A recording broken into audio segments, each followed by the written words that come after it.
What's up guys, in this short tutorial I'm going to show you how to create a split screen video in CapCut PC. So the first thing that you need to do is to bring your videos to the timeline. Then what you want to do is to put one above the other, like so.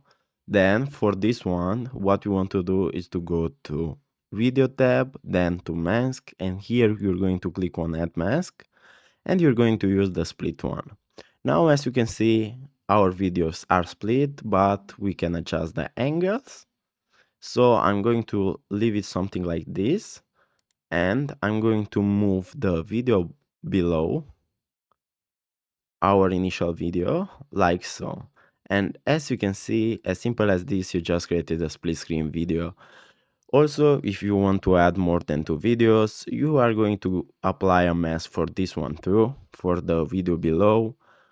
Again, you're going to apply a split mask and you can add a third one to your timeline. So guys, this was the tutorial. Thanks for watching and don't forget to leave a like and subscribe to the channel.